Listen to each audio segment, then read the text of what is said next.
Hi, welcome. Thank you so much for joining us here today at Black Therapists Speak.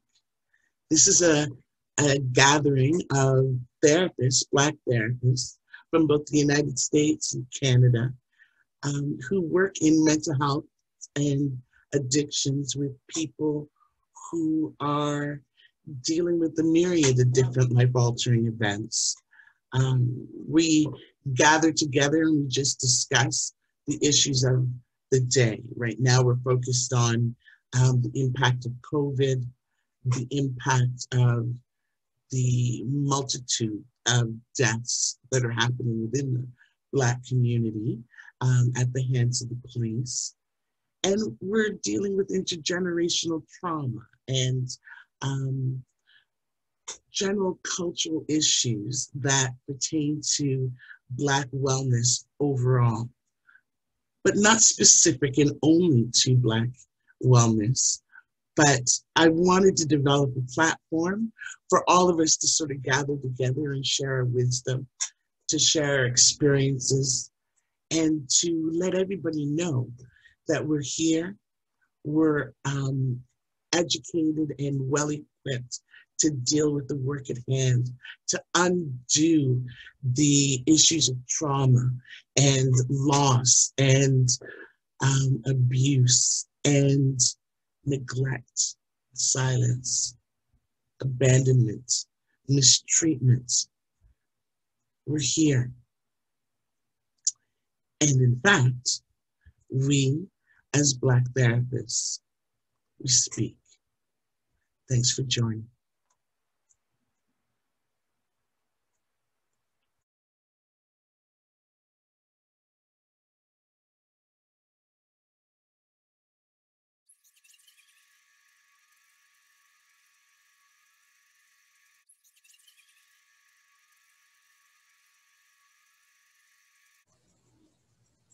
So you're in Canada? I am. Wow. I am. Where are you? You're in North Carolina? No, I'm in the Chicago area. You're in Chicago. Mm-hmm. Oh, who's in North Carolina. Okay. Really? You've always been in Chicago? That's where you hail from? Yes, I spent about 4.5 years in California, but other than that, Chicago. Really? Mm-hmm. So Have you always lived here? what's it like? Like, all I know is what I hear on the news and the few comments that Barack and Michelle had mentioned about Chicago. Chicago's actually, I think, a nice place. Now, I might be a little bit biased. I think if you look at the news, it would have you think that as soon as you walk down any block, you're going to get shot. Yeah.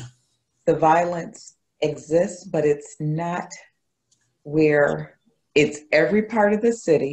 You've got pockets, and I don't think that that's so unlike most other places. Exactly. You kind of know maybe where to hang out, when to hang out. Yeah. And there's so much to offer from a cultural standpoint. Yeah. That I like it. So I live outside the city, which, kind of gives me the space of not being right in the city, but easy access to the city. Okay. Mm-hmm. I have a friend who, her name's Joy. Actually, she's from these parts. She's just about a half an hour drive or so from where I am, and well, maybe an hour. Anyways, but she moved down to Chicago about 7 years ago, and was saying the same thing. Like, I was like, "What? You're going to Chicago?" But she's like, it's beautiful. And she said, like, unlike up here, you literally, your neighbors are, you're in a community with all different kinds of people, like your neighbors, what have you. She said what she's noticing in Chicago is that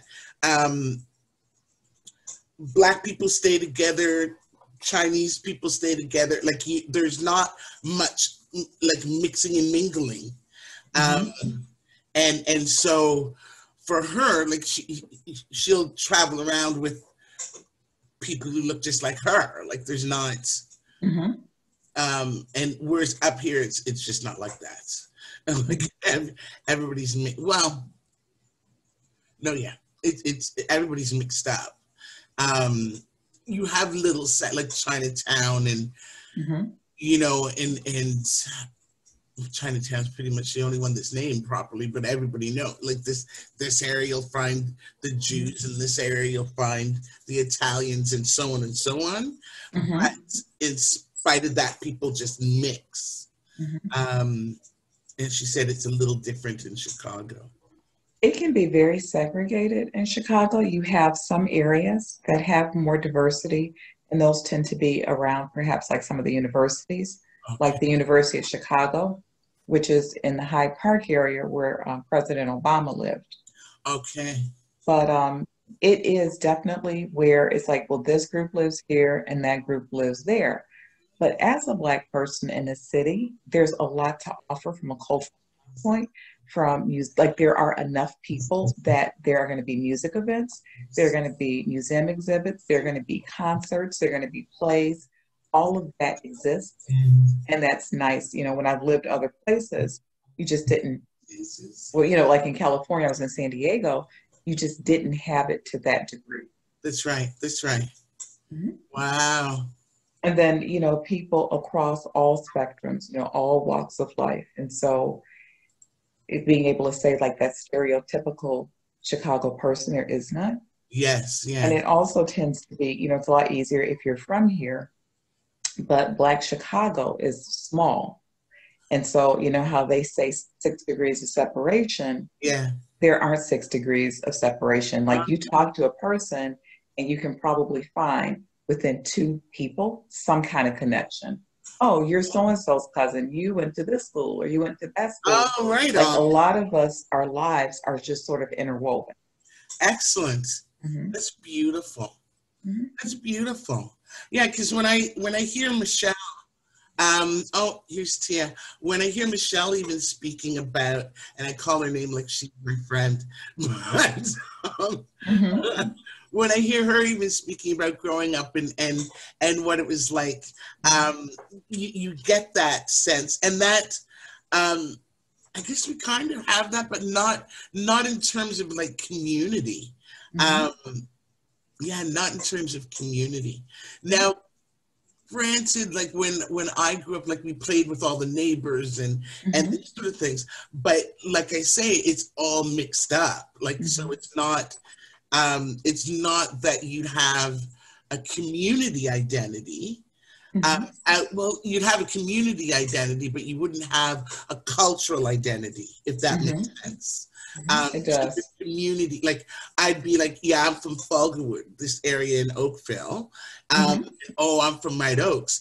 And you can say, you know, well, so-and-so's from there and so-and-so's from there, but they can be white, Chinese, black, whatever. Mm-hmm. Um, yeah, with a few exceptions, because in Oakville, where I Mm-hmm. grew up, it's predominantly white.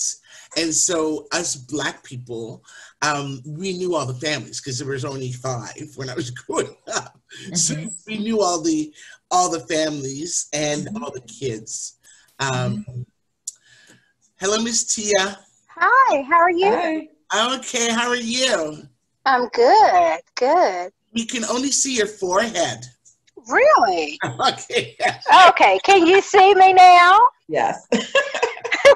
You know, it's funny because I was looking at it. I was like, my God, I don't see myself. Um, Well, neither did we. We didn't see you either. Tia, this is Gia. And Nice to meet you. Gia. Hi, Gia, how are you? Good. How are you? Good, good. So we're just gonna chat if that's okay. We've already started. Okay, Well, not okay. really started. We were just sort of chatting, and Gia was telling me about Chicago because I've never been, and she lives in Chicago. Now, if I remember correctly, you're in North Carolina.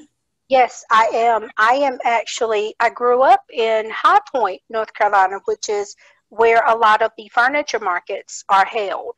Okay. Um, which for us is a little odd because We are in a predominantly Quaker area. Oh. And we tend to stick out like sore thumbs. Um, So but when you say Quaker, what do you mean exactly? when I say Quaker, I mean most of the individuals here, which is what we called old white money. Okay. It is predominantly Caucasian.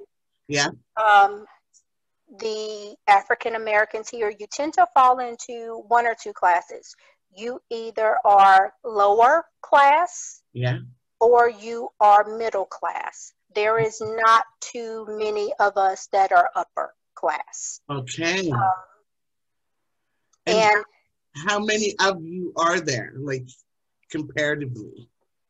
I would honestly say our area is, right now, I would probably say it is about 75% Caucasian. Okay. And the rest is made up of Asian, African American, Hispanic. Okay.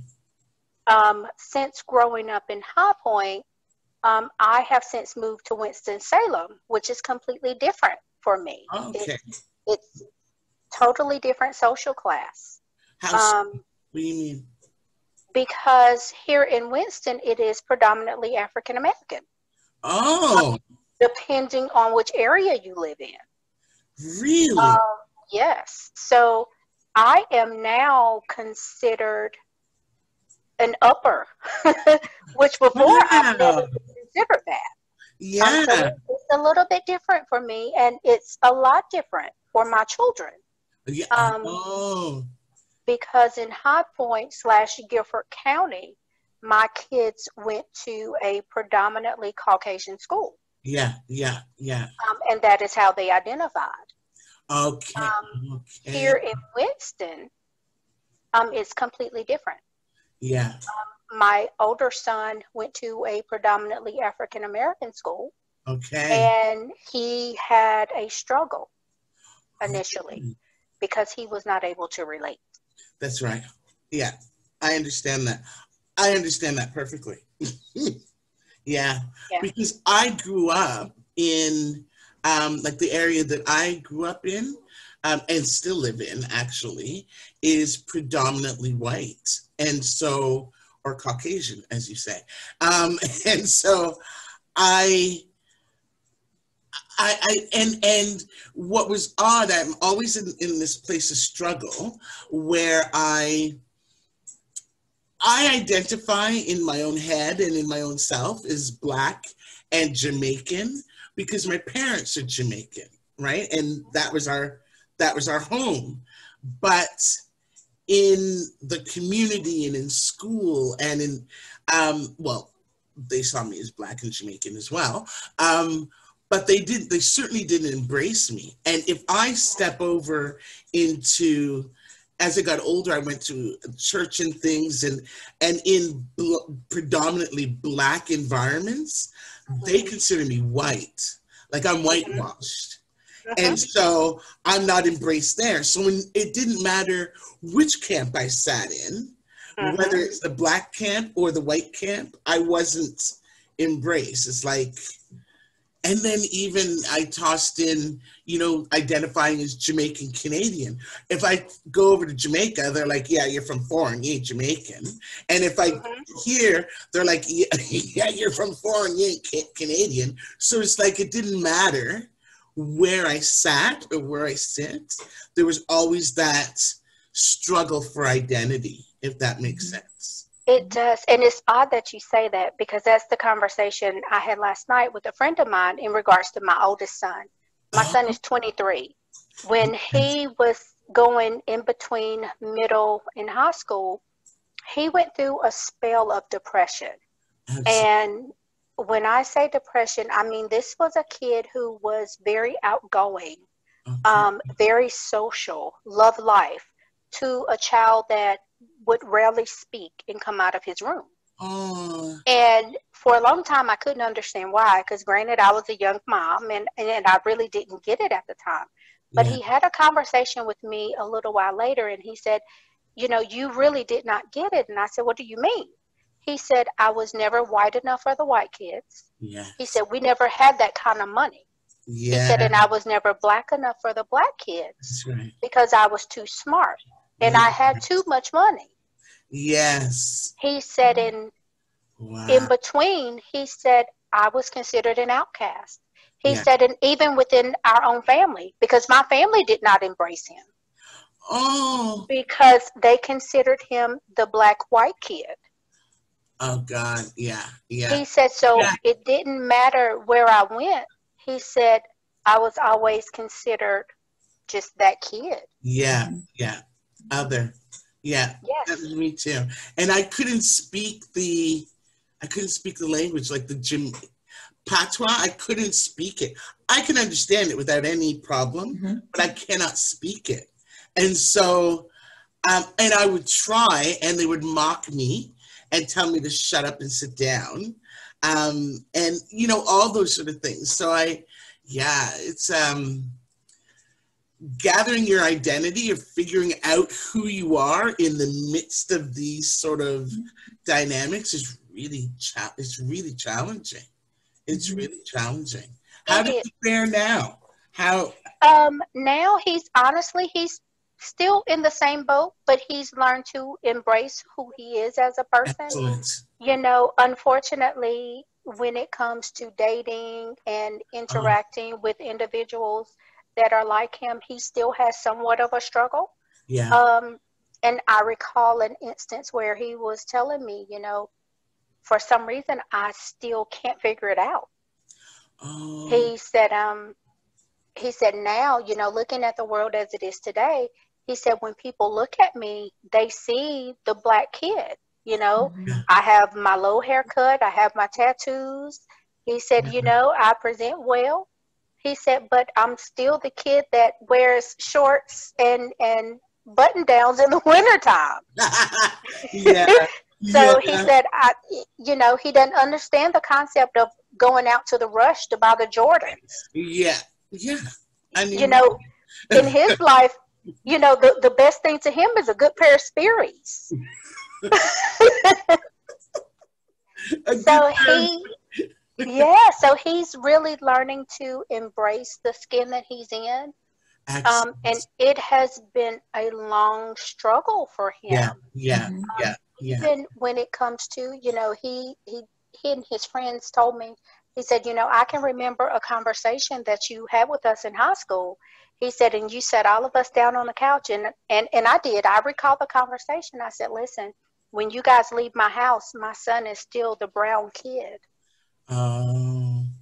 So if anything happens, guess who's going to take the fall for you guys? Oh.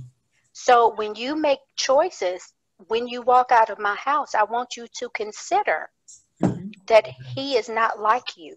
Yeah. He will not be judged like you. He will not be spoken to like you. Yeah. And his friends could never understand that, you know, but now that they're older, they'll come to me and they say, well, mommy, now we get it. Yeah. Because now they're seeing the world for what it is. But in high school, they never seen color. Yeah. Interesting. But now that they're older in their 20s, they're like, oh my gosh, you know, now I can see why she would call every 15 minutes. Yeah. Or I can see why she would have these pep talks with us. Yes. But when they were in high school, they could never understand why I had this pep talk with them before they pulled out of my driveway. Oh, wow. So you were having the conversation with your son and the friends who were definitely. Yeah. It didn't matter who it was. Yeah. Absolutely. If you and believe it or not, I even had that with some of his African American friends too. Yes. Of course. Because at the end of the day, you guys are going to be looked at differently. Yeah. And you may not be able to see it because you're in high school. And the world outside of high school doesn't really affect you at this stage in your life. But when you get older, you'll be able to see it. Yeah. And now that they're older, they're sitting back and they're looking at life like, oh my gosh, we really looked at life with a set of rose-colored glasses when we were in high school. Yeah. Because the world is completely different from the way that we pictured it. Yeah. Between 9th and 12th grade. Wow. Did you have, I see you nodding all the way through this, Miss Gia. Did you have similar conversations or? Yes. I have a daughter and a son, and I have a 23-year-old son as well, who grew up in an environment where he was one of the few Black kids. And that is something to explain. And it's like, you don't want your child to look at everything and expect the worst of other people. Expect that everybody's going to be prejudiced, to expect that he's going to be singled out. By the same token, that's a possibility. And so even stories that he would tell, I would kind of understand perhaps what was going on an underlying basis. And he wouldn't always realize why that teacher, might have had an issue with him, or that it might have only been with him and no one else. And I'm not saying like that's the only reason that anybody would have that. No. But I noticed that when he transitioned to college, there was more of an awareness, and even hearing him have those discussions and talk about microaggressions and realizing that it's no longer cute when somebody touches your hair and they make those kinds of comments, that after a while you want to just be seen as an individual and not as, this is my Black friend who's going to tell me all about the Black experience. But it's like finding his place. It's like, you don't have to say, I have to act a certain way in order to be Black. And you don't have to also go against being Black. And be okay with being you. And regardless of how anybody else sees you, you're being true and you're being authentic. Instead of trying to straddle that line and figure out, what do people expect from me? What's going to make them accept me? It's like, you have to accept you first. And then everybody else, they either fall in line or they don't. That's a process. That's growing up. That's aging. That's becoming mature. And those issues of identity, I think we as a people, we struggle with the identity of in the midst of falsified lineage and school, the absence of learning anything about who we are in school or in community. Like our identity has been at best hidden, more often destroyed. So we don't even have access to who we were and what we've come from. And when you're surrounded by people who are telling a story about who you are based on, what they've made up, and it's not just, friends and what have you, but it's like the educators and the entire system has made up a story about who you are. And they're feeding it to you every time you turn on a TV or walk into a classroom or sit down in a doctor's office. You're hearing a story about who you are as a people. And it's hard to then disseminate truth in the midst of the bombardment of lies that we've so often endured and listened to. Now, we've stepped well into this conversation without even introducing ourselves or anything. So I'd like to take a pause, if we can, and just, introduce each other. If you can introduce yourselves and just share what's brought you to Black Therapists Speak. We'll start with you, Gia, since we started the conversation already. What brings you here and who are you? What do you do in all those fabulously wonderful things? So I'm Gia Washington, and I'm a licensed clinical professional counselor. I've been in the mental health field about 14 years. And I'm currently the Director of Community Education at a community mental health agency. What brings me to the discussion is my passion for community education. And so we're having a good time right now, talking about things, dissecting things, and just trying to figure it out. I like to go out into the community and have these conversations with people where we're talking about topics that have been considered taboo. Let's talk about mental health. Let's Yeah, start reducing that stigma because we can't start the complete healing process unless we identify what we need to heal from. yeah, absolutely. Well done. Thank you. Miss Tia, who might you be? And Well, I am Tia. I am a licensed mental health counselor, as well as a licensed substance abuse counselor here in North Carolina. I am currently the behavior health supervisor for a hospital in Statesville, North Carolina. Um, and even before that, I worked with Adult Protective Services, investigating abuse, neglect, and exploitation in our elderly population. okay. So I have been within the mental health field now for about 10 years. Yeah. And I think what brought me to this platform is, number one, for as much as I love to advocate for our youth and individuals of color that are unable to speak for themselves, I have to become comfortable speaking myself. Okay. And I think you and I had that discussion that I am not comfortable, or I need to learn how to step outside of my box as far as speaking in front of individuals that I am not accustomed to seeing on a daily or weekly basis. Okay. So this for me is just like an introductory platform to where I can get out in the community and advocate more for us and our children. Yeah. Excellent. Thank you so much for coming, both of you.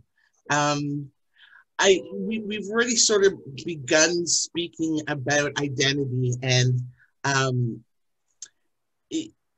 issues that sort of surround, especially in this climate today, an understanding of who we are in the midst of the myriad of things that are exploding around us. But I'm wondering for you, and you can each take this question in turn. For you, how do you define your identity?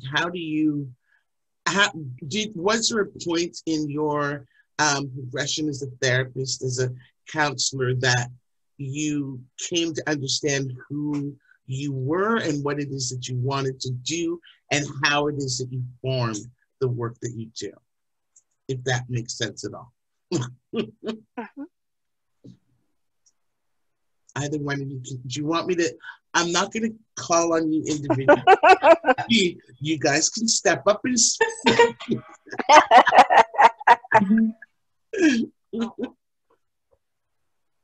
I will say for me, I think what actually brought me to this place is being a single mother early on and having to go through the system with a lot of mistreatment and more so labeling. Again, I lived in an area where we were expected not to have anything. We were expected to be uneducated. We were expected to be on the system. And unfortunately, I was born and raised in a family that also thought the same thing of many of their women. So being a single mom early on, my passion was to help others that were similar to me, negate the system, and to find a voice. For many years, I was the single mom of a child on the system going to High Point University, which was something that never happened. Number one, I was African American. High Point University and African American just did not go together at that particular point in time. And to be a single mom on top of being African American at High Point University, I was labeled quite often.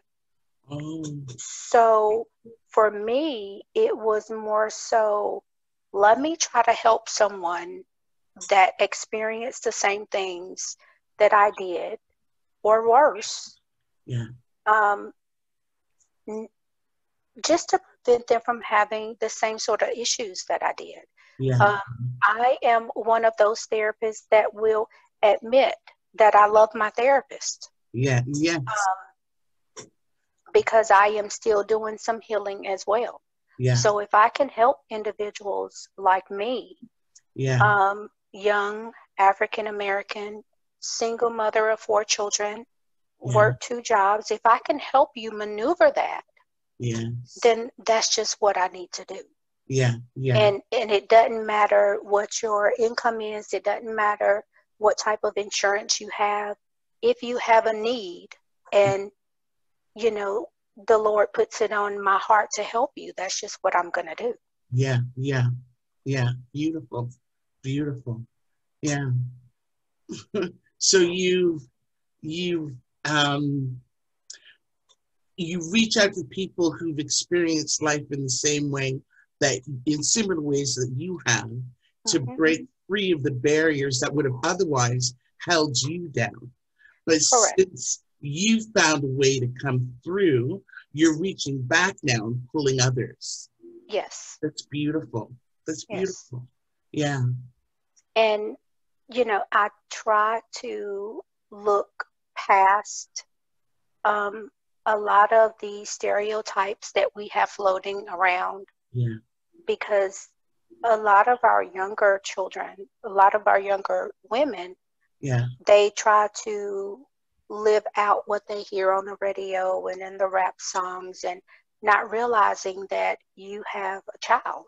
Yes. You have someone that's looking up to you. So it's okay to sing along with the rap songs and bop your head, but you still have to be that role model. That's You right. still have to be healthy, Yeah. mentally healthy, Yeah. Yeah. to Absolutely. keep from recreating this unhealthy cycle Yes. of individuals that are damaged Yeah. and Yeah. traumatized and abused. Yeah. We have to be at a point to where we really want to get past that and create a culture and a race of individuals, women and men, that are healthy Yeah. mentally. Yeah. Yeah. And break that cycle. Mm-hmm. Break that cycle and the stigma of identifying the fact that, you know what, I need help. And so here's my therapist, and this is the person that I speak to in order to maintain my and establish my mental health. Mm-hmm. And I refuse to succumb to the label that, even within my own family, um, I'm going to resist that label and do what I can to come out of that. Yeah, And that's, and it's kind of sad for us that we believe a lot of times that, you can just go to church and pray about it and it's yeah, done. yeah, And for me, the first thing when I said I wanted to become a therapist, my family looked at me like, for what? yeah, Like, that's what we have our faith for, yeah, not realizing that it's something bigger than yes, that. yes, yes, yes, absolutely. Miss Gia? I was thinking about, how do I define myself? Yeah, I would say first, as a child of God.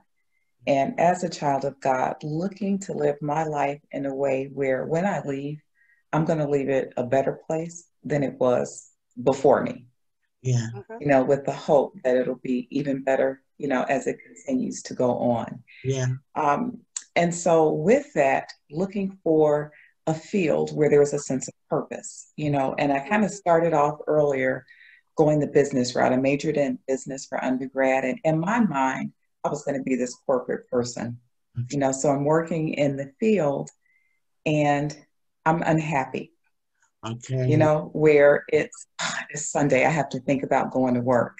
I yeah, remember once, like my dad saying to me, I don't see you being happy unless you're doing something where you feel like you're helping somebody. I'm like, how could he say that? You know, what is he thinking? But he planted that seed, and I thought about it, and I'm like, that's what's missing, you Yeah. know. And so I left the workforce for a while and stayed home with the kids just to let me just kind of regroup and figure out what I want to do. Because we spend so much time at work that me, it needed to be as fulfilling as possible. And I was very fortunate that I Yeah. had an opportunity to do that. Yeah. And so I decided that I was going to volunteer for a family with a family friends agency, and she worked with pregnant parents and teens. Yeah. And she, you know, I think the first day off, I went in and I'm going to help you with your filing system. And then she eventually hired me as a case manager, and I absolutely loved it.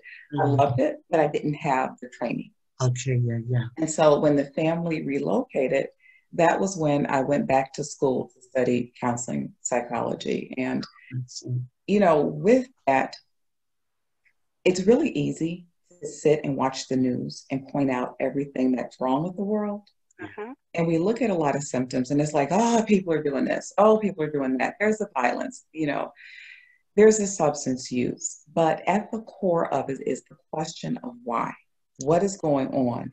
And so instead of things are bad, how can I become a part of the solution? Yes. How can I help people identify healthier coping skills? Yes. How can I help them recognize their value?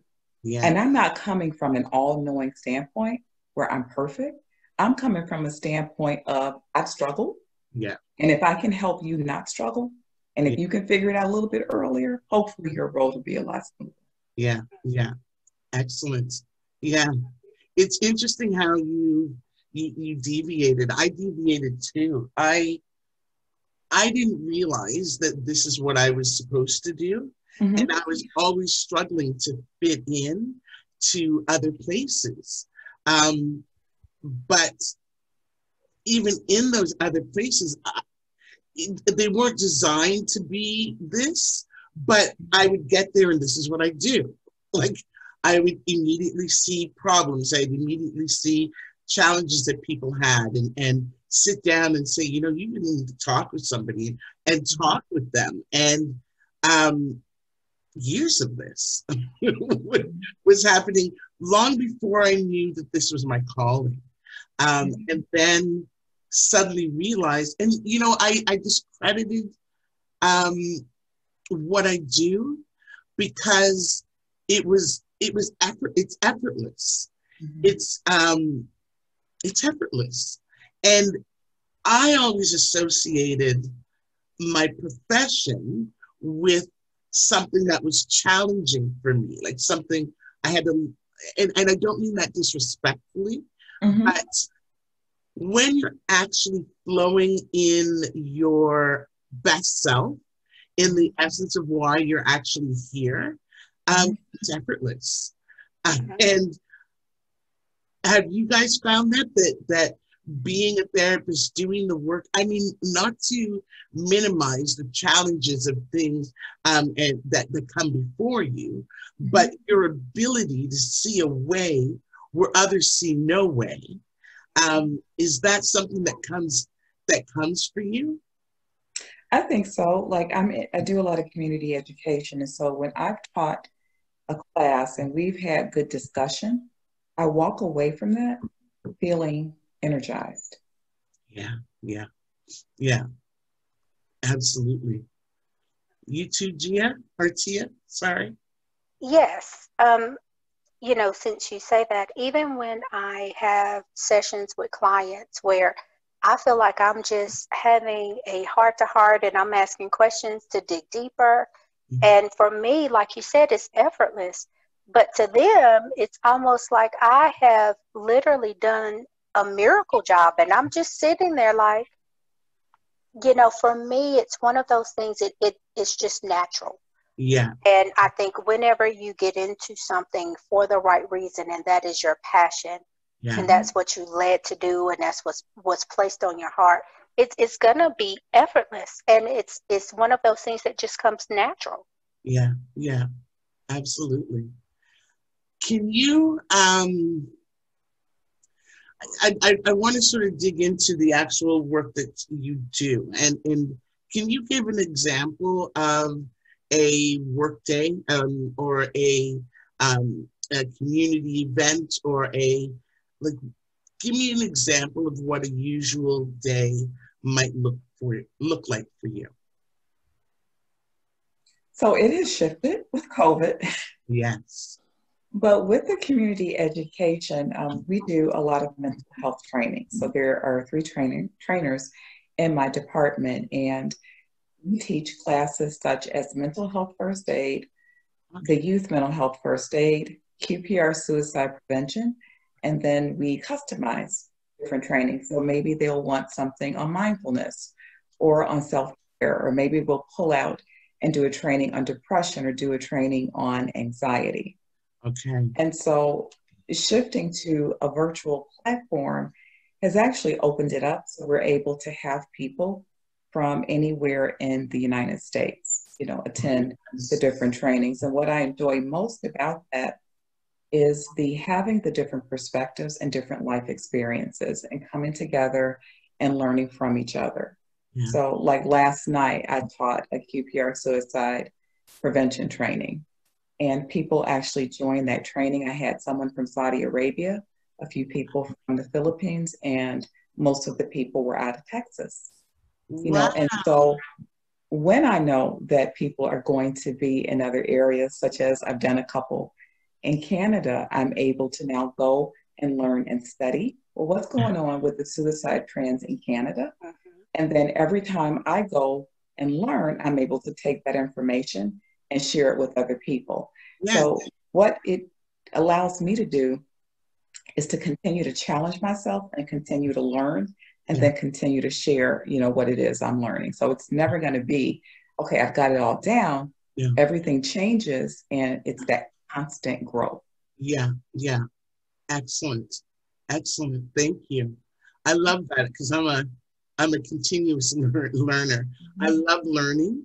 I hate not knowing, but I love learning, which is part of the reason that Black Therapists Speak was born for me, because I've been hearing two things a lot lately, that there aren't Black therapists, and where are the Black therapists? And I'm like, well, we're here, like we're right here. And so I wanted to create a platform for people to recognize and understand that there are a multitude of us, and we're all over. And then the other piece is that we all do different things depending on where we are and how mental health or therapy is defined in our country or state or region. And so the work that we do as a therapist may look different. And I grow best from a sort of eclectic gathering of wisdom and different ways of addressing issues that are presented before you. So some people might come to me and I might not be well versed in what it is that they need, but I now have a resource that I can say, I don't know much about that, but here's a person who may be able to help. And that's kind of the motivation for Black Therapists Speak. But having said all that, I realized, Tia, you didn't get a chance to answer about your day. What's a regular day look like pre and post COVID? Honestly, my day has not changed much because I am within the hospital setting. Okay, yes. So the only thing really that has changed for us is the way that we communicate with the different partnering agencies outside of the hospital. Okay. And how we actually partner with those agencies outside of the hospital setting with getting clients linked to other services. Yeah. So a day for me, it kind of varies because I am over 2 different units. Okay. I have a dual diagnosis unit that is pretty much substance abuse and mental health. Yeah. So we have a lot of patients that come to us honestly because they are at a point where they have hit rock bottom and they have nowhere to go. They have limited to no money at all, or they have no medical coverage. Okay, wow. So coming to the hospital serves several purposes. One, it gives them a place to sleep that's safe. It gives them consistent food. Yes. And it also helps them with linking up with other long-term resources that may be of benefit to them. Yeah. And it also gives them the medication that otherwise they can't afford. That's right. Okay. So with our dual diagnosis unit, we typically meet early on in the morning to discuss the new patients and what barriers they may face and how we can help them resolve them. Unfortunately, within a 3 to 5 day period, because that's all the insurance or Medicaid is going to allow. Yeah. And we just work to create that treatment plan, link them with services, outside counseling agencies, long-term treatment facilities. And, you know, it's sad to say that people would be amazed at how many resources in this particular area, speaking of North Carolina, that is not available.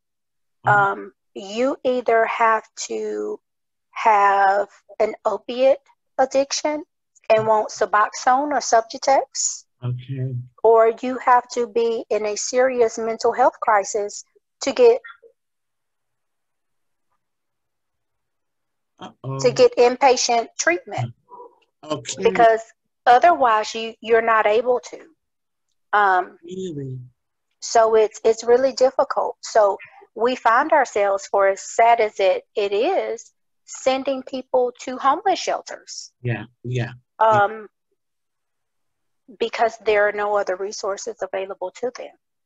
Is that as a result of COVID, or is that always been the case? It's worse because of COVID. Okay. Yeah. Because even with COVID before, where we could call a homeless shelter and say, hey, you know, we have this client, these are their presenting issues, they may be able to link them with other resources within the community that could help. Yeah. Now, even the homeless shelters are saying, well, guess what? Yeah. We have a waiting list. Yeah. Because of COVID. So if we accept anyone, they have to be in quarantine for 10 days. Yeah. So instead of accepting 15 patients a week, they can only accept 5. Yeah. That's right. So, you know, for us, that's really difficult because we're stuck with, if you have, you know, schizophrenia, or if you are manic, or if you are harm to yourself, do we keep you and you get a bill when you leave, or do we send you to a homeless shelter that will probably make your situation worse than what you are now? Yeah. No, that is so unfortunate. I was just listening when you were saying that, do we keep you? And I was listening to a podcast talking about the Daniel Crude situation, and they were saying that he had actually been to the hospital earlier that day and had been released in 3 hours. And I wonder if it was an issue where, you know, the insurance company wasn't going to authorize it, but he clearly wasn't okay. And that's so hard when you don't have resources, you don't have like step down care. Correct. And a lot of times people, you know, they go into the emergency department, and they don't realize that the person that's assessing them may or may not have a mental health background. Right. So they're judging them based off of what they see on the surface. They're not digging deep into what's actually going on with them. Yes. And for us, like, I consult a lot with our emergency department. So by the time you get to me, that just means that no one else could handle you and they couldn't discharge you. Right. Okay. And again, that's sad because now we're looking at the fact, okay, if we send you upstairs to the inpatient unit and you have no insurance, what does that mean within that 72-hour period? Wow.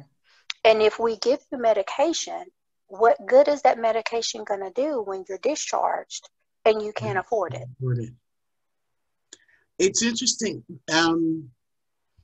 our systems are clearly different because I'm being up here in Canada, we have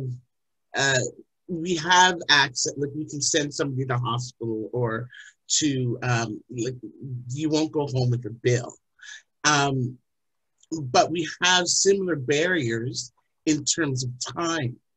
The 3-day window in hospital, or especially now with quarantine, it becomes a problem when you're transitioning a person from one system to the next, and the availability of a system to even facilitate that transfer. And though there were barriers before COVID, clearly this has made those barriers even more challenging. So what kinds of things then can you do in the face of these challenges to alleviate or assist people to alleviate their distress in the midst of all of this? For us, we do a lot of education. Okay. We do a lot of one-on-ones. Yeah. Even though before pre-COVID, we really were not asked to do much of that because the resources were there, they were available to you, and there was no hold on those resources. But now we are doing a lot of one-on-ones, and we are discussing a lot of alternatives to medications. And honestly, we have even gone so far as to, suggest that people go to outpatient long-term treatment outside of the state because they have more programming for a lot of our patients. They may offer more scholarship. Okay. The downside to that is with my geriatric population, there is nothing. If you have Medicare and no Medicaid, there's nothing. So if you're demented and you have a mental health issue and medical issues on top of your dementia, and you have just strictly Medicare, if you cannot pay out of pocket, you will go back home to your family who's unable to care for you. Oh, no. So as of now, like, for example, I have a patient that we have had now for 59 days. When the typical length of stay is 7 days. Wow. Because those resources are not available. Yeah. She has a mental health issue. Most of our assisted living facilities, they're scared of mental health. Yeah. So if you're not demented or have dementia or some sort of memory issue, they are afraid of anyone that has a strict mental health issue. So finding placement for those individuals, if you do not go to a state hospital, 9 times out of 10, you will go back home to a family who's unable to care for you. Wow. So my day is spent trying to bargain with families and to get, in-home resources in-house for you. Yeah.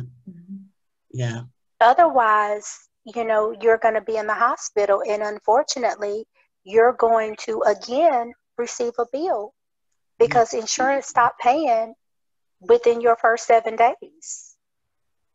You're kidding, right?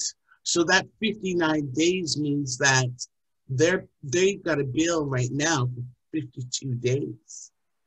Yes, unless there was a medication change. Okay.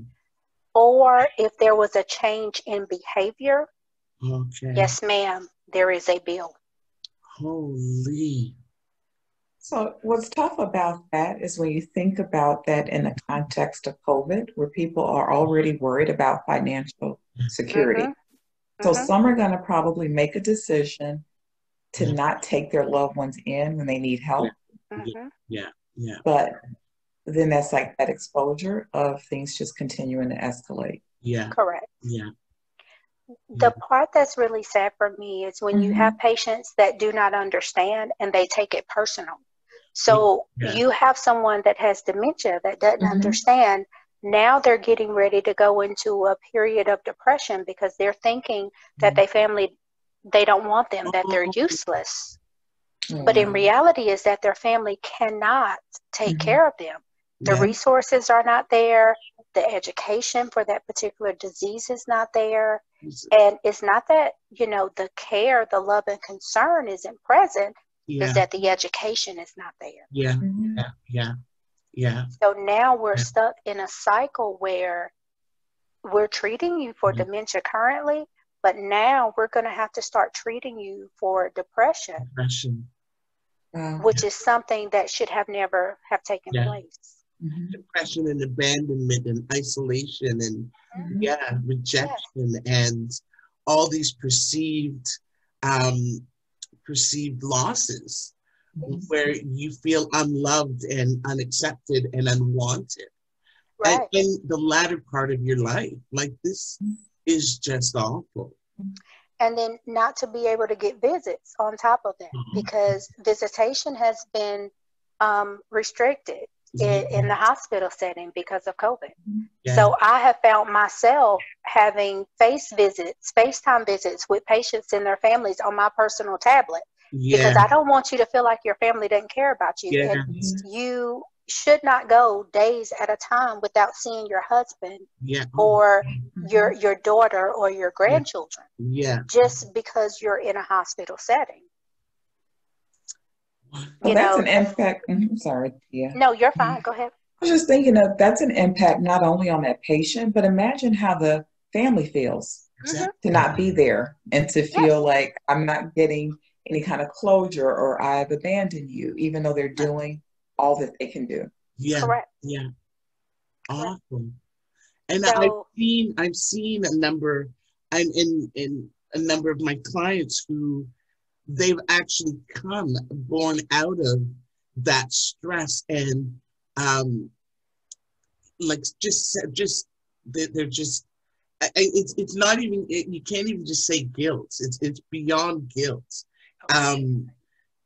Where you can almost see the hole ripped out inside of them because they can't get to their loved one. And in a couple of cases where they've lost their loved one, it's just been, they can't even begin to really grieve or mourn. They're just completely tormented with images and thoughts of how the last hours were spent, and you know, the not knowing and the not being able to be present is just, it's tormenting. It's really tormenting.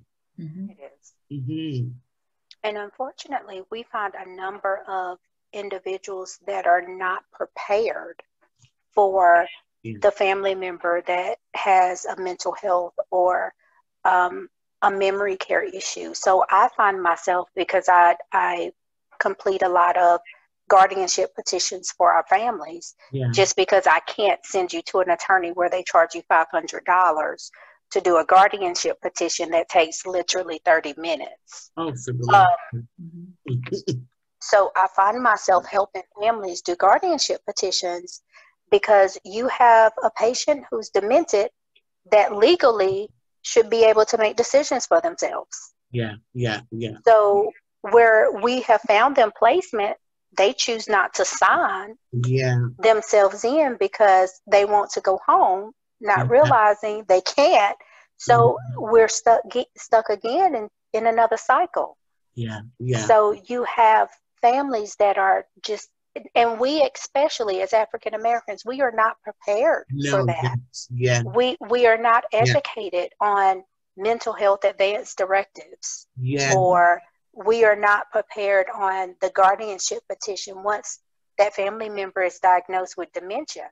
That guardianship petition should be the next thing that you complete because you're going to get there. And we are not prepared. Oh gosh. Well, and even I've had a conversation with family members as well about, you know, wills and getting things in order when you're stable. I was a chaplain in the long-term care a community-based hospice. And at that time, I had to be teaching my clients how to, do the will and prepare for the funeral and do all those things. And so I engaged in doing that for myself. And so I have absolute peace knowing that my affairs are all in order. But I look around and my siblings, my, extended family, nobody has theirs in order. And I'm like, well, it's better that you do it when you're able-bodied, when you have your faculties all in tow, so that you can be making these decisions as opposed to leaving that as a decision for somebody else while they're in the midst of the crisis of losing you. But even having that conversation is difficult. Is this a conversation that you're having to have with your patients? It is. For me, it's kind of heartbreaking because it's almost like you're experiencing their death even before it gets to you. Yeah. Because you've already seen a major shift in their mental capacities. You've already seen a shift in their physical capacities. And now you're having to prepare for the what's next when you have not even processed what's going on now. Yeah. So that's a very difficult conversation to have with families. Yeah. Especially younger children that are taking care of parents and grandparents. Yeah. Because we don't want to think about that. We don't want to think about the fact that mommy and grandmommy may not be here. Yeah. In the next year or the next couple of months. We're just not ready for those conversations. Yeah. But as you said, these are conversations that we should have whenever everybody is of sound mind and sound body. Yeah. While we're, and I tell families all the time, I said, while you're sitting down having dinner, this should be your conversation. Yeah, absolutely.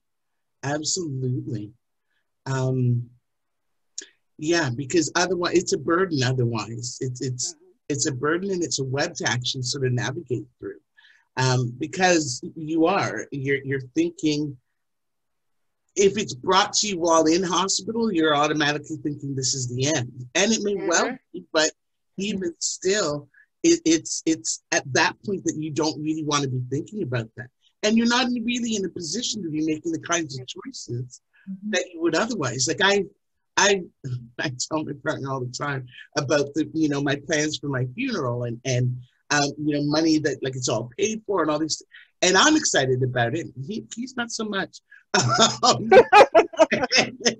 I had one of my cousins whose mom, my auntie, was very much, she went and she bought her funeral plot and brought the kids out to look at it, and then she's dancing on it and she's all excited. And they're like, no, we don't like this. But it was, for me, and she was perfectly able-bodied and stuff, but it was just something that she felt she needed to do. And being able to see, when she did die many years later, being able to see the picture of her dancing on her gravesite long before she was in it was it's just comforting. It was comforting in an odd sense of the way, to know that this was something that she'd planned for and prepared for, and it didn't catch the death caught everybody by surprise, don't get me wrong, but the process of going through the funeral and things, you knew that you were meeting, and you were meeting her wishes. You were doing things according to her plan, and you weren't. The other side of that is the thing that always disturbs me, how often, because you're grieving and mourning and in turmoil, you're at the whim and the whistle of those who are now telling you, pay for this and buy that, and so on and so forth. And it's a position where you can easily be taken advantage of. And that's one thing that I just can't stand. Are you noticing situations in which, to kind of segue, situations in which your clients are being taken advantage of in terms of the COVID, or anything around that? Or are they able to navigate through this system all right? Or I think, honestly, I think a lot of our families were being taken advantage of pre-COVID, okay, and it's worse now because the individuals that they were having to deal with knew that they were not educated on the process. okay, yeah. And an example is I had a family member call me because an attorney that she had received consultation from told her that the guardianship petition would be about $500 to $700. She would have to pay for that prior to going into court. Then she would have to pay for all of the legal fees. Oh, And then she would be required for all of her mother's debt, which what? is not true at all. But that was just a way for him to say, oh, and by the way, I'll handle it for you. Oh no. Yeah. And, I sat there almost in tears because I'm listening to her cry. I'm listening to her story. And, I'm not a big crier, but this lady had me almost in tears because in my heart, I'm saying, my God, like, who would think to take advantage of someone that's already hurting or someone that's already grieving? Yeah. And we discussed the process, and I explained to her that really 3% of that information was correct. But we could help you get past, what you have going on. And within 7 days, she spent less than $50. Oh Lord. Had guardianship of her mother. She would not be responsible for any of her mother's past finances. And she was able to get her placed. Whereas her having to go to the bank and take out a loan to pay for an attorney. Like you can't take advantage of those that are already hurting. Yeah. And like I said, we've seen this post-COVID. Okay. And pre-COVID, and now we're seeing it worse post-COVID. Because now the individuals that were really struggling to make ends meet are saying, hey, you know what? These people are passing away from COVID. So guess what? Let me dig into that. Yeah. And then when people have had those negative experiences where someone has tried to take advantage of them, it makes them not trust anybody else. And so when they need help and I need you to work with me, or I need you to sign this, there's a hesitancy because it's how do I know that I can trust that it isn't like that attorney? Yeah. Right. Yeah. Right. And again, I'm sorry. Go ahead. We find that more so with our race and culture a lot, because a lot of times we are not educated on the what's next. And we already have the preconceived notions of the court system and attorneys, and we already have distrust of individuals in the field. So now you're asking me to sign something that I do not understand because of the wording. Yes. And then on top of that, you're asking me to willingly go to court. Yeah. And how do you rebuild trust within? This is one of the questions that came up frequently for Black people in mental health, and how to dismantle the stigma of mental health within the Black community. But much of that stigma is born out of a mistrust for, particularly when it comes to the workings of our minds. Why would we trust that you were going to be telling me the truth and this pill that you're giving me is going to actually help me? Why would I trust that? And breaking through that barrier as a therapist and bringing not that I provide medication, but certainly being able to assist people in the process of taking, or being able to assist people even in the process of understanding what's happening with them. Before you can even get there, you've got to establish that rapport and rebuild and reclaim that trust that is being lost. Do you find that people come before you already distrustful, or that there's a barrier that you have to break through? I think with some people, they are distrustful. Now, one of the advantages that is seen in community education versus the individual therapy is that they're not by themselves, so it's less intense. And so if this person is participating and they're sharing their experiences, maybe it's okay for me to do that as well. Right. I also believe it's important to listen. And so instead of me focusing on this is what I need to tell you, I have to spend as much time, if not more time, listening to you tell me what your experience has been. Validating the experiences, not dismissing it. No, that couldn't have happened, or, you just have to do it. And then also the psychoeducation piece of explaining.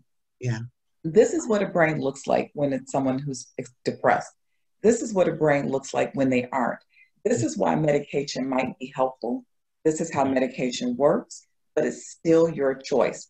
And if you choose not to do it, are there other treatments that you would consider, so that people feel empowered and they feel like they're deciding, they're taking that ownership?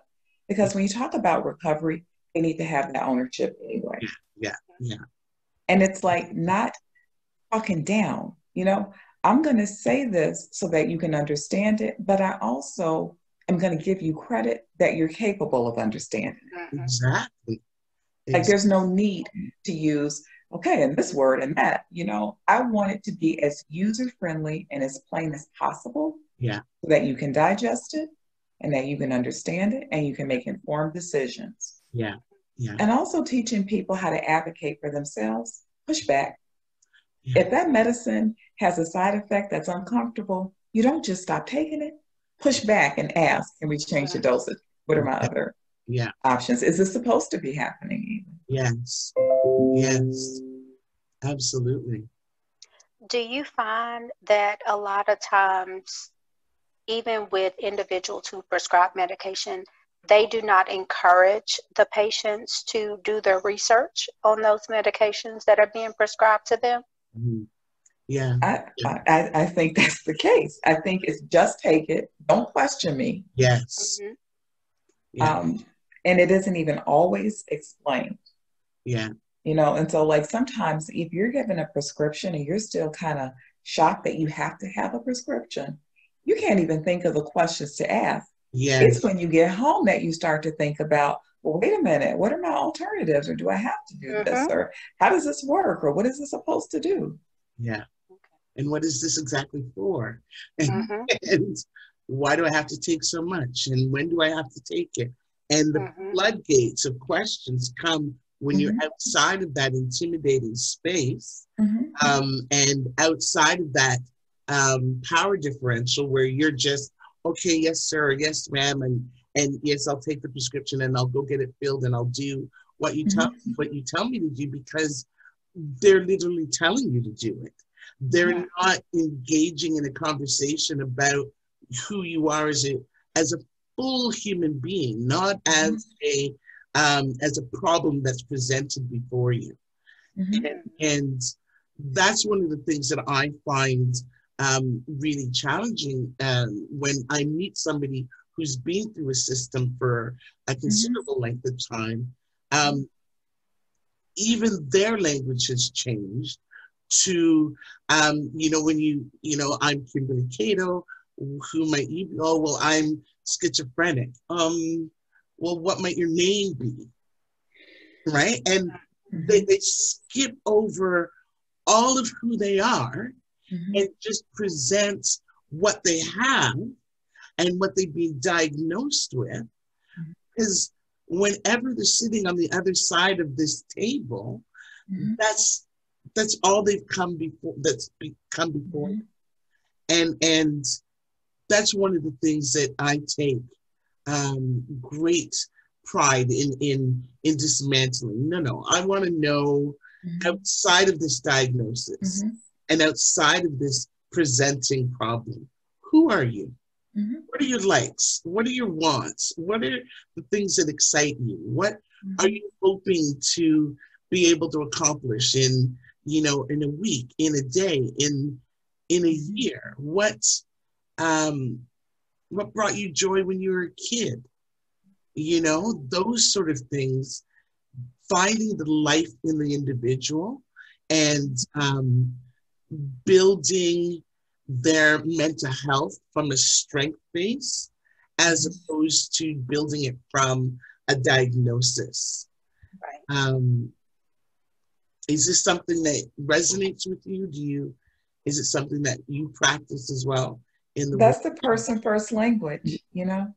And so instead of he's schizophrenic, he's living with schizophrenia. That's right. That's one part of his life experience. Let's learn about some of those other parts. Exactly. So getting that person to see themselves as a whole person and not just, I can't do it because I have this.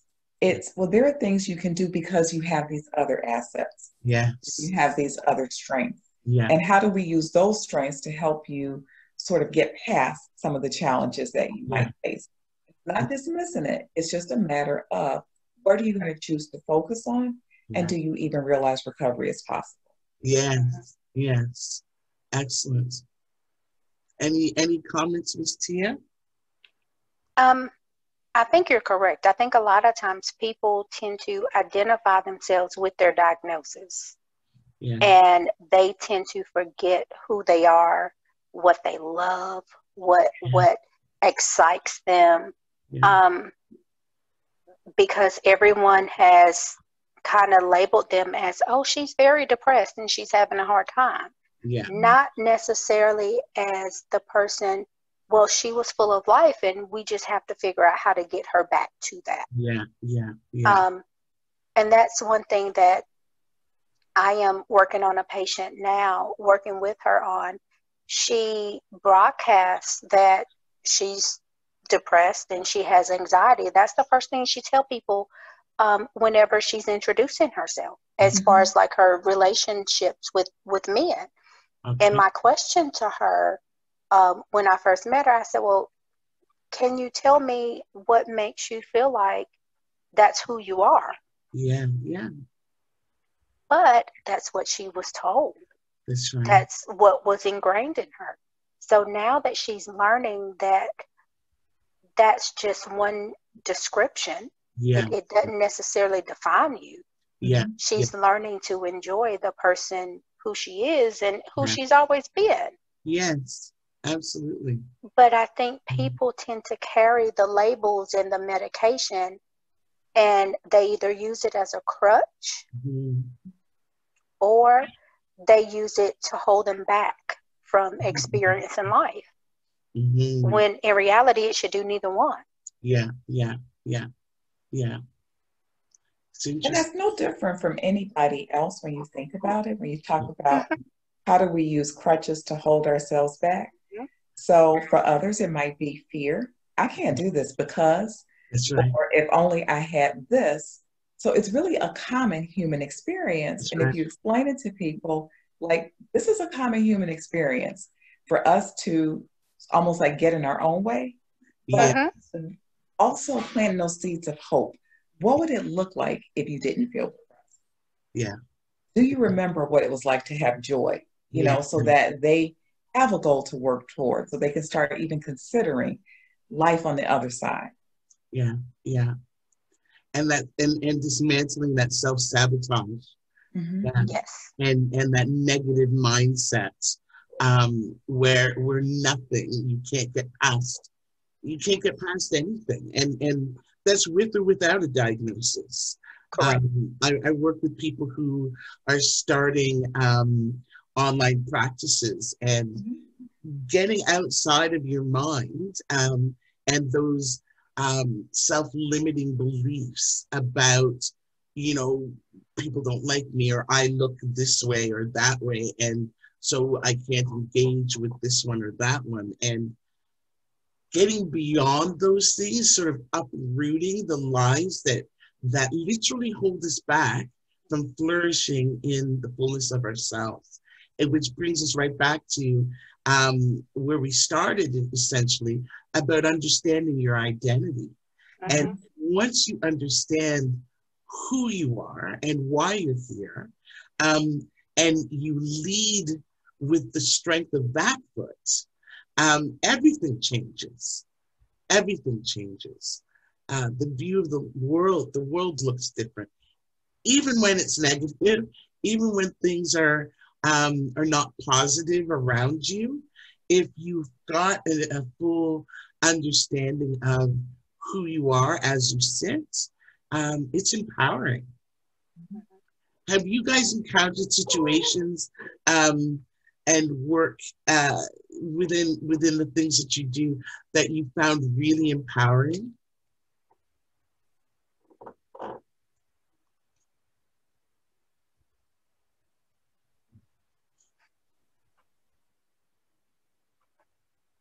Would that be a no? No, it's not a no. It's just trying to figure out, like, that's a difficult word. Both of us are like, no. You know, I would say yes. And I think what's empowering is sometimes, like, you will have a connection with the person and you're like, we're on that same page. We're speaking the same language. And it's empowering in the sense of when you're able to, like, help empower someone else, like you're feeding off of that. Yeah. And so it's a mutually beneficial. And it's like, this is how it should be. Because in this moment, we're dancing. We're not like wrestling. We're not going in opposite directions, but we're in sync. And because we're in sync, we're going to really be able to do some more. Yeah, yeah, yeah. Absolutely. Absolutely. And I'm just thinking, as you know, the work with the hospital as well as private practice, I think both are very empowering as far as like helping the clients. I think in the hospital setting, for me, it would be to see those patients improve and to not see them return in that particular setting, Yes. but to have them call and say, you know, the information that you provided or the resources that we discussed, I'm actually here and I've been clean, and you know, I appreciate the fact that you could talk to me on the level that I was at that particular time. And even if I was down in the rut, you got down in the rut with me. So we could better understand each other. And move forward with with private practice. I would kind of ping off Gia. It's pretty. It's a blessing to see the connection between a patient where you all can see eye to eye. You may not really understand it at the time, but when you guys come to that conclusion, you know, well, we are not at odds here. You know, we are both working towards the same goal, which is for me to be healthy, for me to be whole, and to get a better grip on my life. And we can do that together. You know, you're not looking down on me, you know, as some of the other practitioners, and I don't have to have a negative view of you because you're talking to me as if I'm a person and not necessarily just your patient. I think that's a huge accomplishment and very empowering to just to be able to see that growth and that connection between a patient who may not have made that connection with you initially. Absolutely. I've had random moments over the course of my career when, unbeknownst to me, like when those glimmers of light that you just didn't anticipate, they actually kind of catch you off guard. And they can seem like the simplest thing to some people. I remember one of the first ones, I worked with youth, and a children's, well, I guess it's compared to a group home. It wasn't technically a group home. It was called a society operated group foster home. So it was my job to go in every other weekend and every Wednesday, I think it was. And every Wednesday I would just go in for the evening, and then every other weekend I'd go in from Friday at about 3 until Sunday at about 7 or 8 when the group home parents came back. And I would stay with the 4 youth that were in the house. And it was when I just started at university, and it was a great job while I was going through university. And the 4 youth, there was this one youth, well, they all had their interesting little quirks, but one in particular who I would always get down on, because he would get dressed. He was kind of, I guess maybe he was your typical boy. I don't know. He didn't pay too much attention to, the way he dressed, and he, just sort of ran about, and he would shower once I insisted, and then come down dressed, and his pockets in his jeans would even be pulled out, and his hair would be disheveled. And every single morning I'd be like, listen, put a comb through your hair, push your pockets in. And one day I'm making breakfast on the Sunday morning, and I hear the thump down coming down the stairs. And when I turn to see, he's standing there with his hair combed and his pockets in. And I nearly fell off the chair. I was just blown away, like, oh my gosh. And then this big, huge grin on his face. And to others, it might seem, I can remember documenting in my notes and putting, the pockets were in. And they're like, why would you even, it's like, you don't understand. Like, if you have to ask me why, that's to this day, this is like 30 years later. And to this day, it still puts chills up my spine and makes me smile. Those moments when you see the impact of the seeds you're planting. And I had the great fortune. Many years later, I was working, I wasn't working there, I was going there to university, and he came through the university, saw me, and was like, listen, and pulled me over. He was now married, and he had a little one, and I was just, this is beautiful. This is beautiful. So seeing those transitions and those moments when the seeds that you've planted have taken root. Have you had the benefit of seeing those seeds that you've planted taking root in the clients or the services or the communities that you've been teaching in or working in? Mm-hmm. Yeah. Some of them with the goals of maybe going back to school, or even when they've transitioned out of the program because they feel that they're able to make it on their own. Yeah. It's good to see that. It's good to see that confidence that they have, and it's good to see them moving forward in life. So some of those dreams that maybe they thought they would not be able to achieve, I have my own apartment, I have a job now, they're achieving. Yes, absolutely. Absolutely. I think for me it's a little difficult because sometimes I am able to see it. Like if I decide to go to the ED and one of the patients is down there, but they may be down, with a family member or a friend, and they're able to discuss, how they move forward and how things have gotten better for them. Yeah. Within private practice, for me, I started working with a patient as an intern.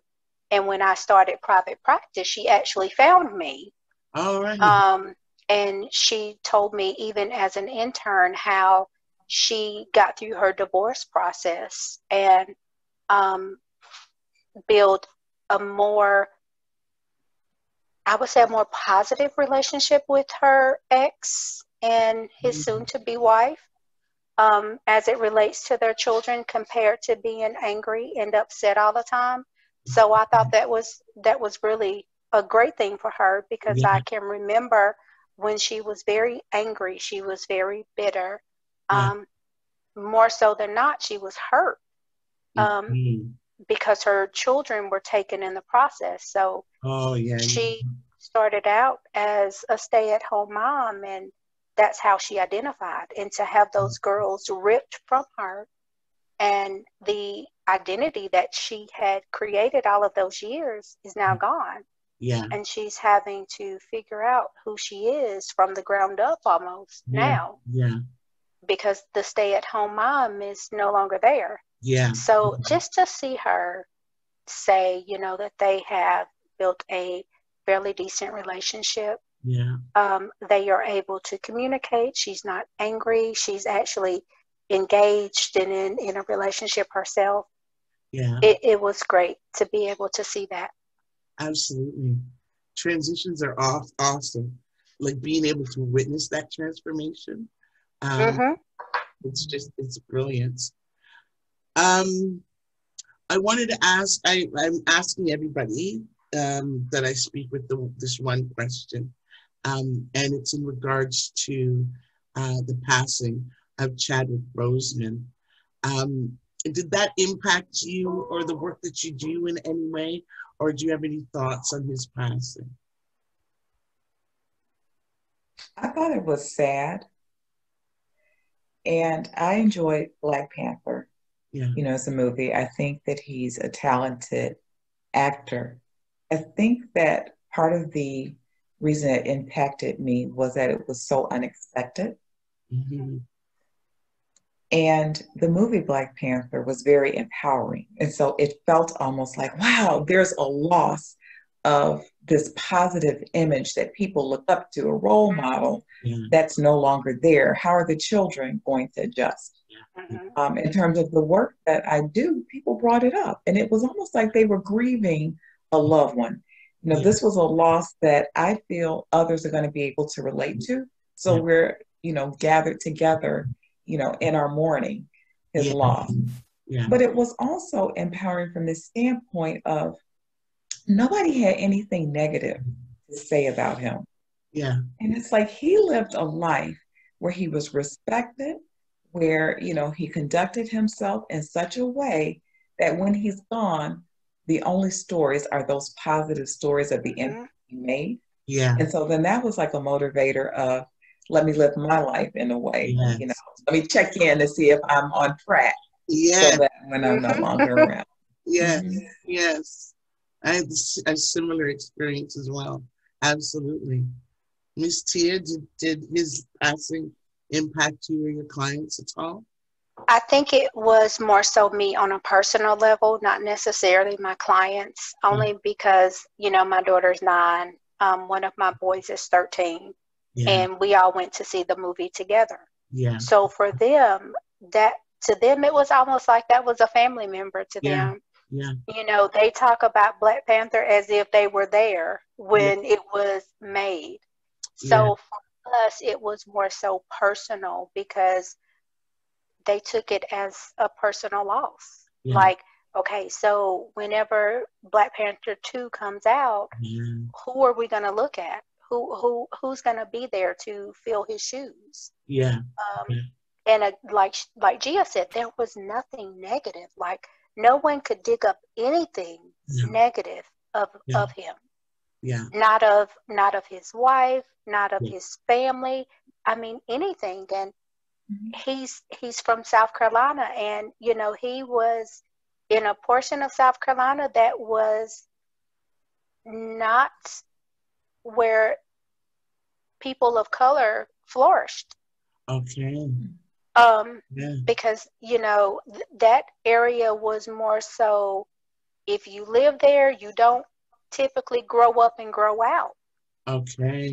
So that was a huge thing for the community where he lived in, as well as us being able to identify, even with the communities that we live in, it is possible to grow up and grow out. You don't have to remain stagnant.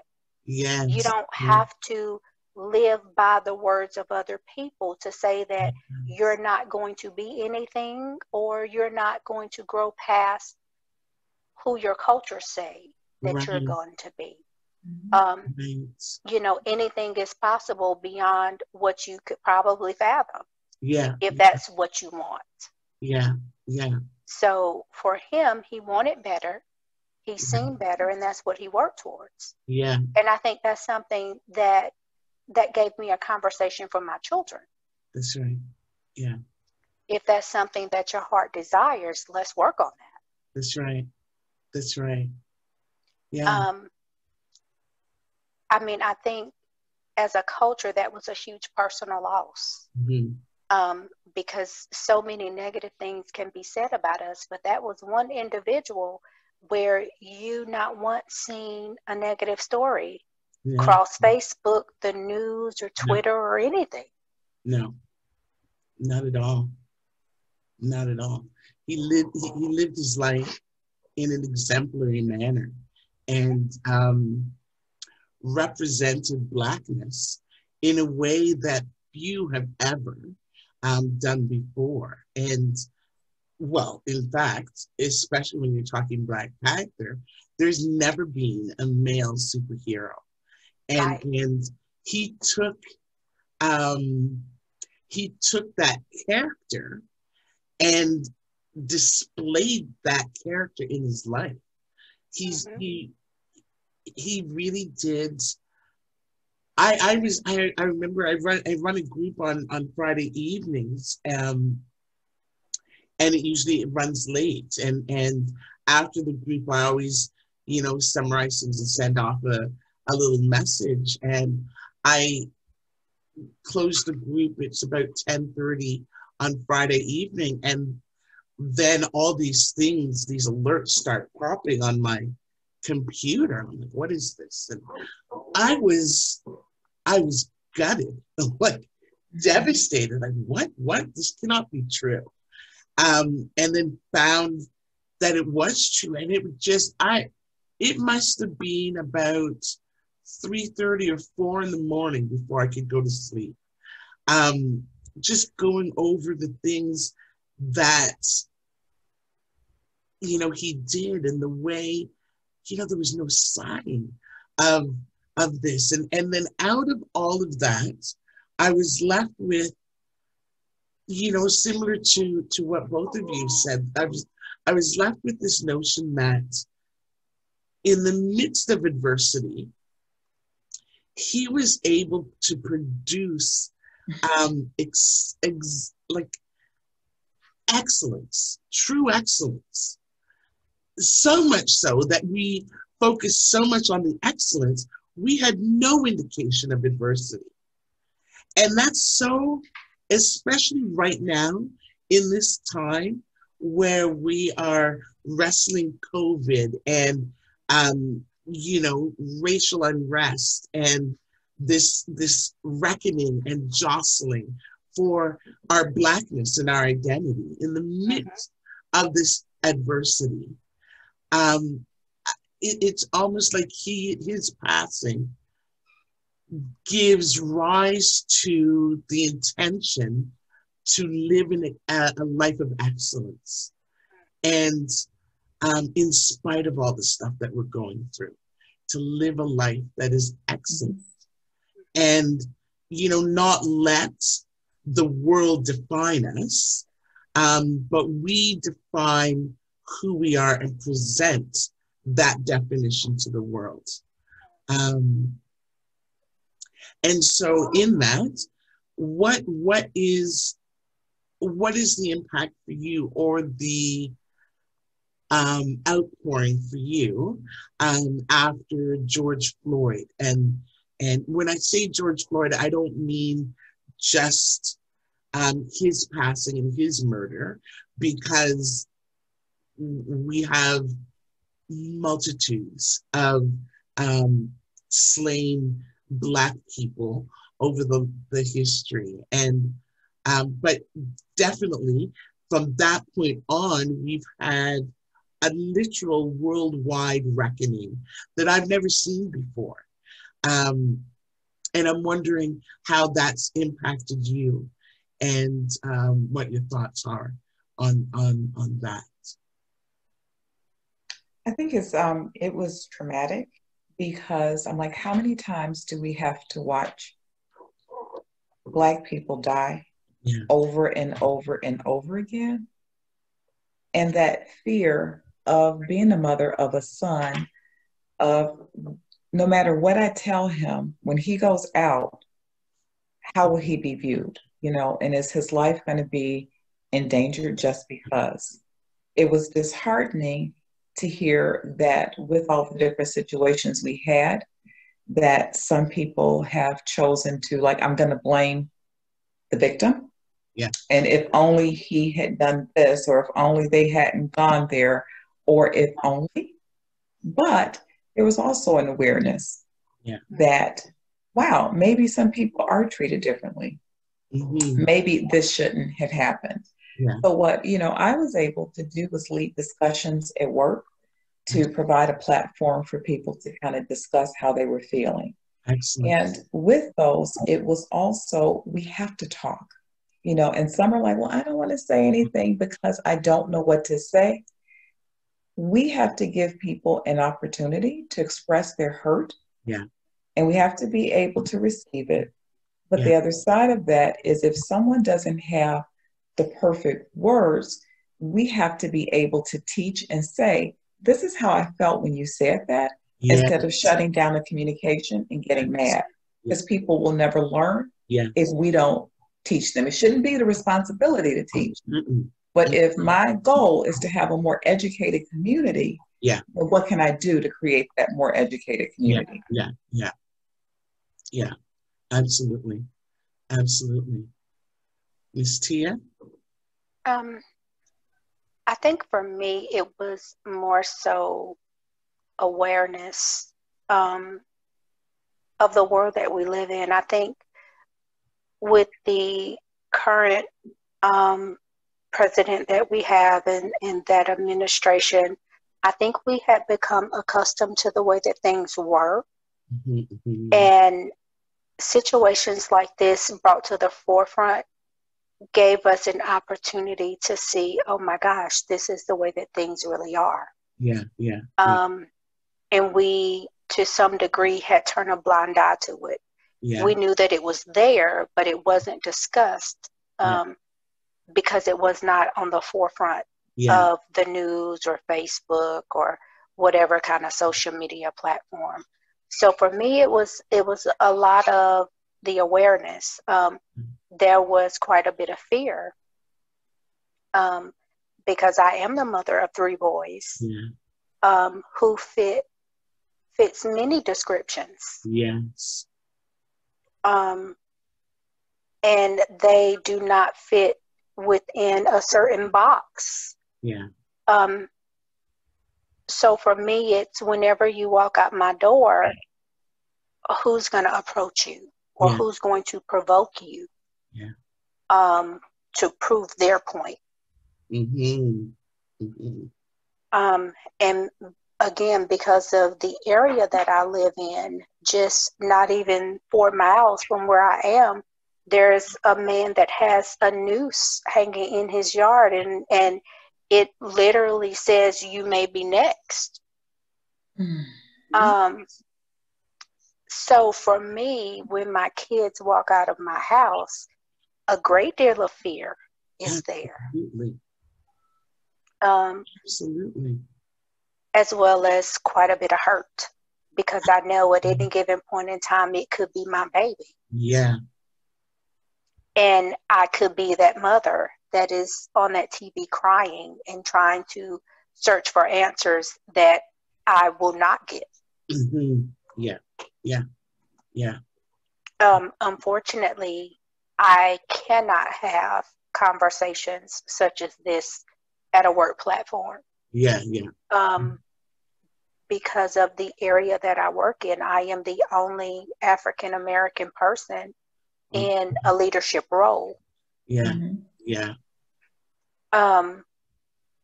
And I have so many times already been labeled as the angry Black person. Yeah. Just for voicing how I feel about certain situations that go on inside the workplace and or in the world in general. Yeah. Yeah.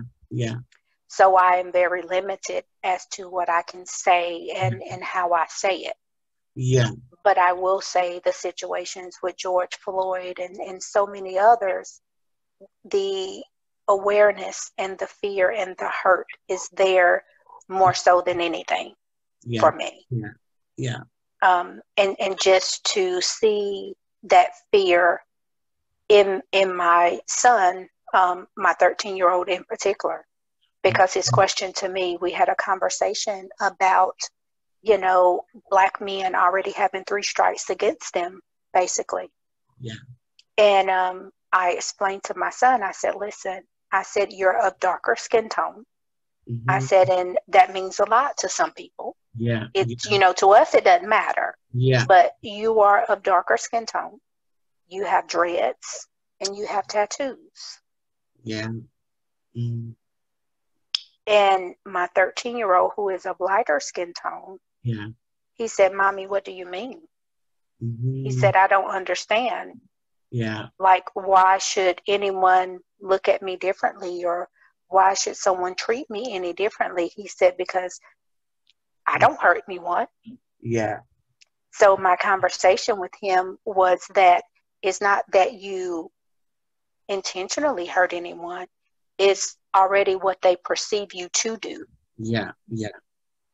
Yeah. It may not never happen, but in their mind, you're capable of it. Yeah. Yeah. So for me, it's very emotional. It's the hurt is there, the fear is there, and the awareness has increased tremendously. Yeah. How do you live with that? What is it that what can you do personally and as wait, I need to pause because I'm still stuck at the noose hanging from what is that? Yeah, unfortunately, I did not know anything about it. A friend of mine who lives close to me came over, and she said, I didn't believe it, so I had to go see it for myself.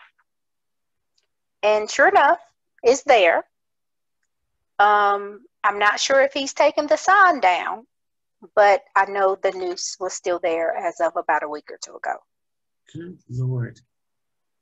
And this is allowed? Like you're allowed to do that? It's his property. He owns it. There's nothing that can be done. You're kidding. It's interesting because I've just, in my area, just started a coalition about hate crimes, to the prevention of hate crimes.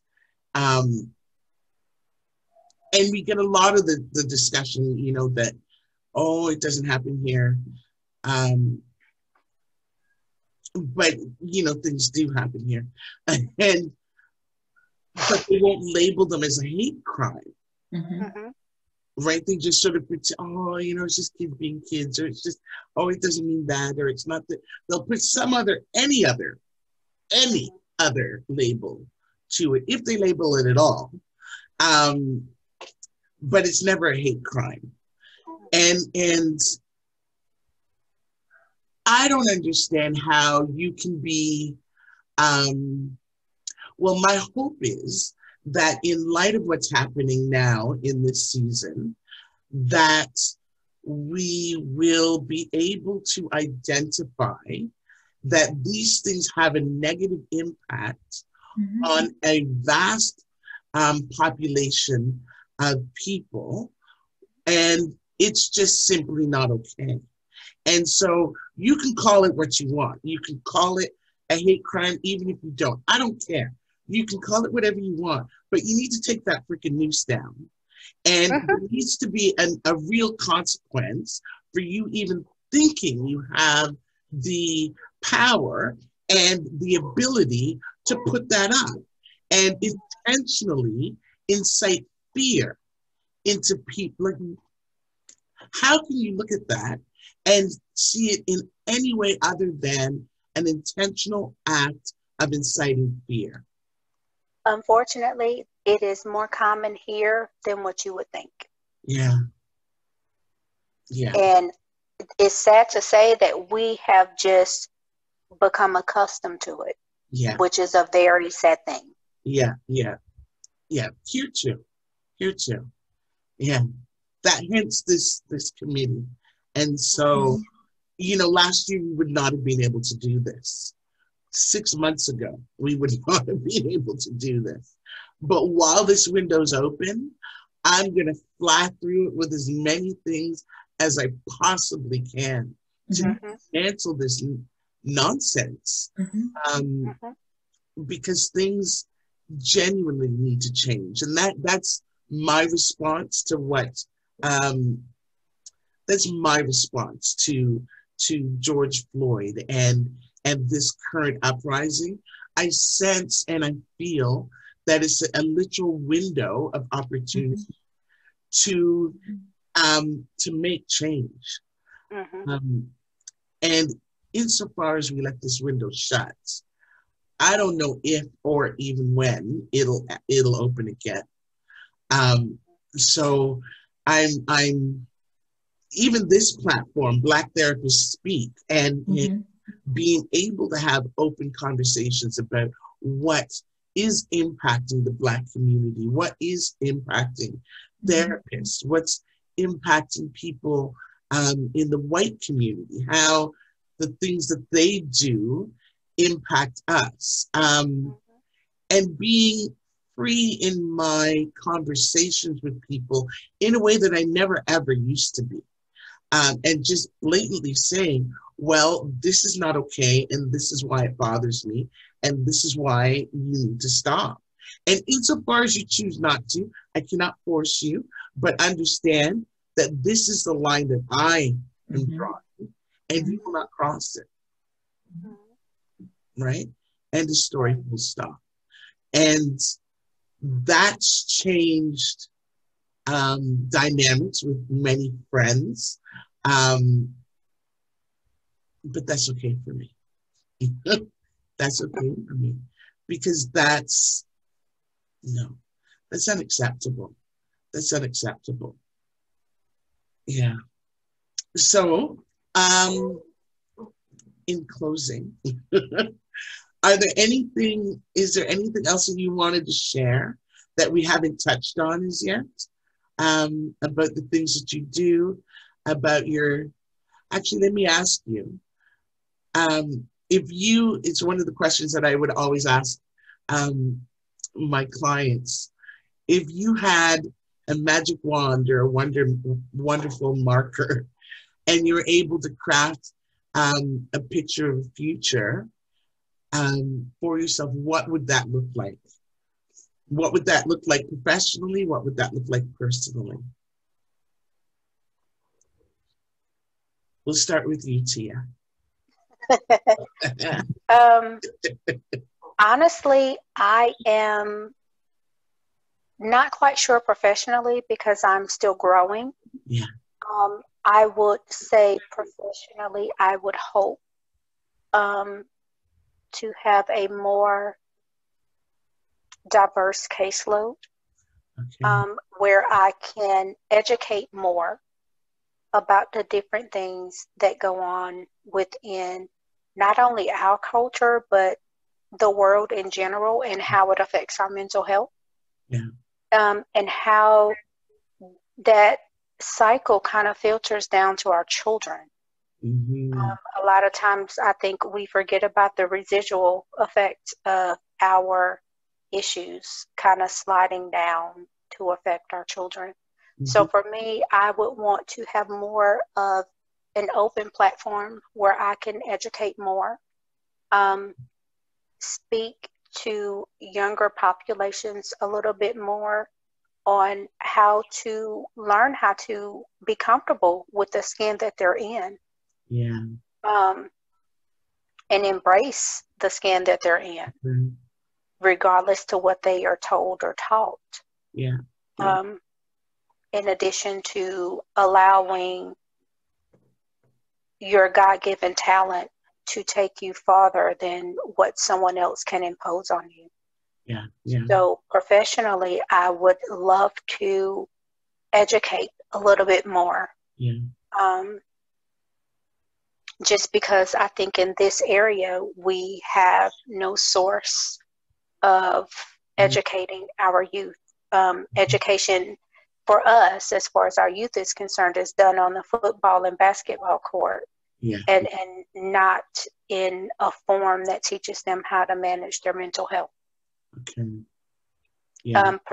Personally, I would say for me, it would be more education and training.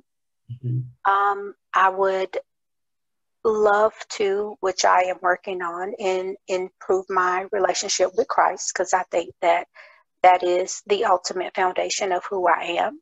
Yeah. And I think that without him and his guidance and direction, I cannot be the therapist that I want to be, mm-hmm. nor can I be the mother that I want to be. Yeah. I think I need his grace and blessings for all of that. So first and foremost, it would be to continue and or improve my relationship with Christ. Excellent. Yeah. Well said. Me too. Well said. Miss Gia? I think with both, if I consider what do I want to accomplish personally as well as professionally, I want growth in both areas. Yeah. Professionally, to continue what I'm doing and expand it. Yeah. To also get back into providing the individual therapy as well as the community education. So I'll be doing that soon.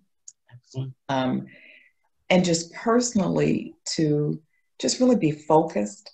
You know, when I think about Chadwick Boseman and I think about how much he accomplished in such a short period of time, he had a sense of urgency in getting things done. And I've got that sense of urgency that now it's, what am I dreaming? And now instead of it just being a dream, how is it a tangible goal? Yeah. And how do I, reach that goal? So really moving forward.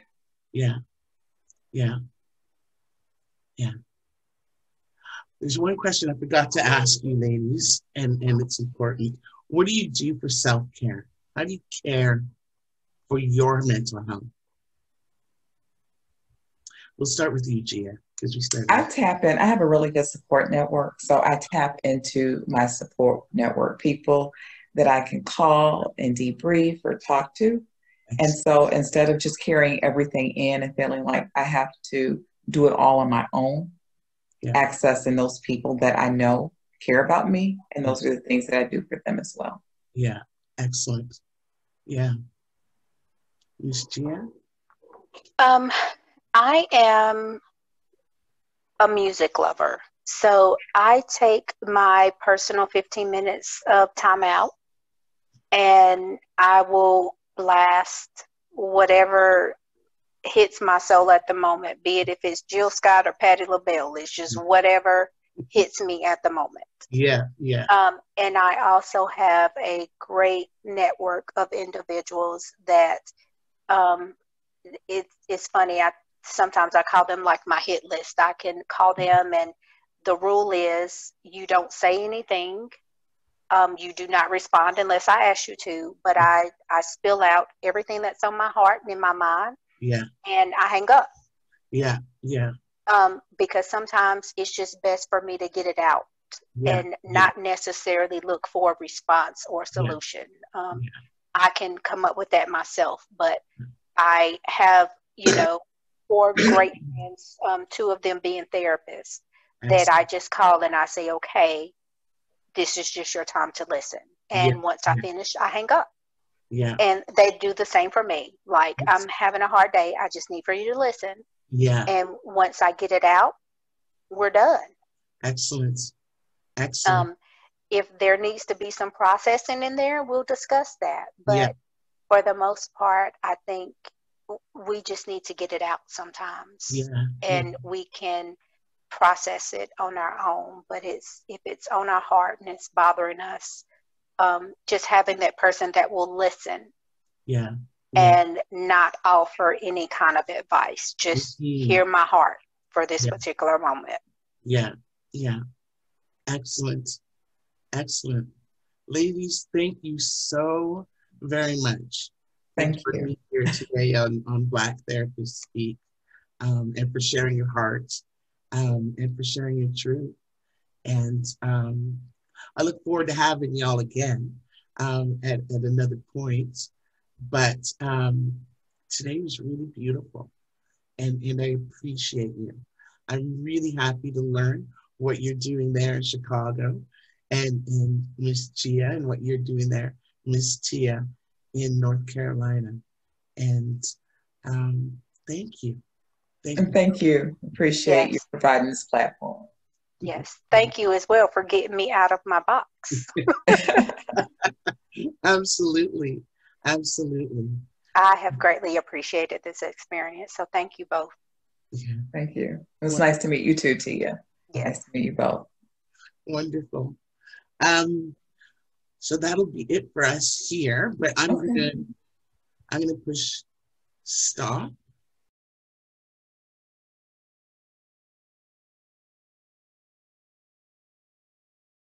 Hey, can you do me a favor? Can you ring the bell? Can you subscribe to this channel? Can you share this message with friends and family? Let them know. Black Therapists Speak. Bye now.